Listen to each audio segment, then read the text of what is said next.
my question is, what does it mean when the scriptures say that a guru mirrors the student?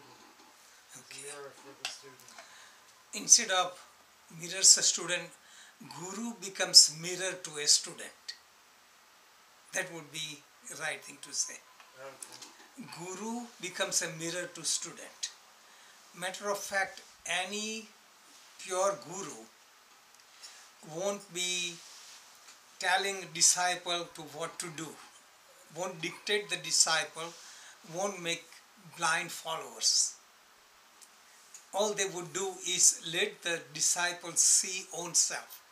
So guru becomes a mirror, so disciple can see own self.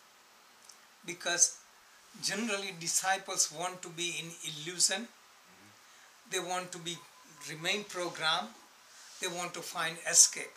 So they cannot see themselves. So instead of telling that do this and do that, guru becomes a mirror, means allows the student to see own self, what is happening, so he can change himself. And this is ideal situation. So this is what I have been doing. Like I'm becoming a mirror to the students. Only few students come, but where students go, where they find fantasy, escape, quick fix, not taking responsibility, they go there. And becoming a mirror, they don't want to look at themselves. So this is what they do. So Guru's job again is to break the ego. Okay, that's another way of looking. Guru, Gu and Ru, darkness and light, leads one from darkness to light, removes all the confusion. Guru also means heaviness. Somebody has more gravity, like sun is stronger than earth. So earth revolves around the sun. Earth is stronger than moon, moon revolves around the earth. So guru has focus, center, so that students can find inspiration from a guru. Guru breaks the ego because main obstacle to spiritual learning is the ego. Most people are filled in their mind with what they know. They are not open. So there are so many stories told in old times, like from Tibet, Milarepa and that time stories. They came to India, they wanted to learn. So the guru won't teach him for a long time and ask him to do this and do that. He feels humiliated, almost ready to give up. And then finally the teacher said, after you finish this hut, I will teach you. And the night before, he burns the hut. His ego shatters and he becomes so open. Then Guru gives the teaching. So this is the whole idea. This story just gives the idea that empty the mind. So we are so much filled with so much information that we cannot get freshness. So if anyone studies with me and they're confused, they have studied here, there, I say, if you want to study with me, wipe out everything. Otherwise you will get confused. Like Mike Manson, he came privately. He studied Western philosophy and he was trying to compare. You cannot compare. You have to get a new paradigm just to understand it. So then I explained. Then you go back, then you understand. Okay. So breaking the ego, becoming the mirror. And we don't want to see ourselves. We don't accept ourselves. At my experience, I just do for experiment.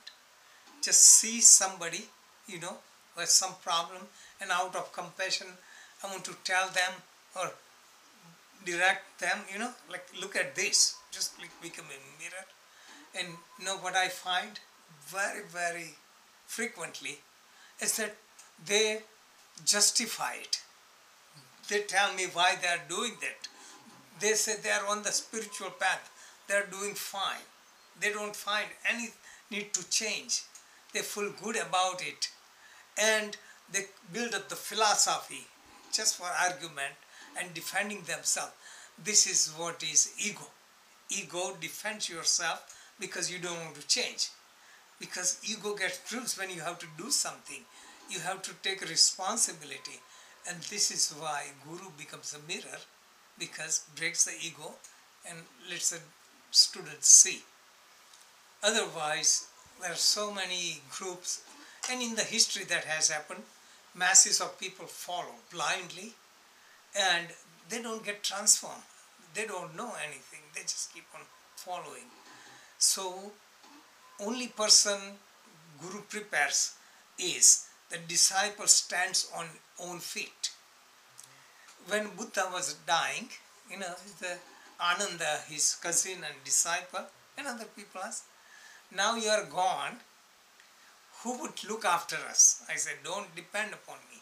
He said, I already taught you, be thy own lamp. So that is what Buddha taught. Buddha taught to rely on yourself. So I try to inspire people to awaken within them. Instead of giving any new dogma, I give them some thoughts so they can think about it, ask me question, it appeals to them, they can apply and experience it. Anything that doesn't make sense, I say, wait, you are not ready for it. So this is, my explanation about being a mirror. Anyone has a question? Does it make sense? Mm-hmm. Yeah. So it's just the saying that we have in AA about sponsorship, Yes. similar to being a guru, because they say when a student is ready, the teacher will appear. Yes. It's the same thing in Yes. recovery. You know, Yes. if somebody doesn't know about how to stay sober or how to work the steps, they Yes. find somebody that knows about the steps, so they Yes. can learn how to work the steps. Yes. Same thing as a guru Right. in So yoga. You know. also in this respect, what I'm describing, people ask why so many people get trapped and get attracted to phony guru, and they get cheated. Mm-hmm. Because The reason is, they hold up a pretty picture. They take that mirror and they reflect the yes, beauty within you. Mm-hmm. That's the only thing you can see is the beauty. You're blinded by your own beauty. yes, It's true, right? That's what yes. they do. But other aspect is, we attract right kind of people. So, guru and disciple, right kind of combination takes place. Right. Guru who is escapist or materialistic will attract students who are looking for miracle.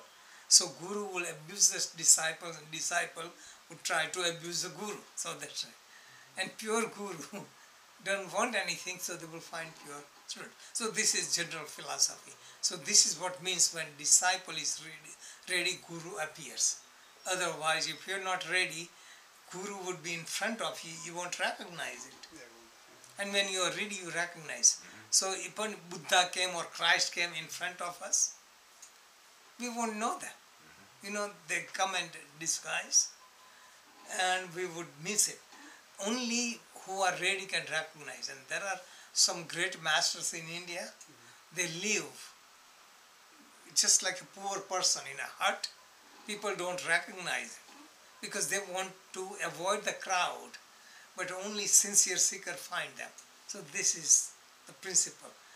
Whatever we deserve, we find. When we deserve, we find right guru. Until then, it doesn't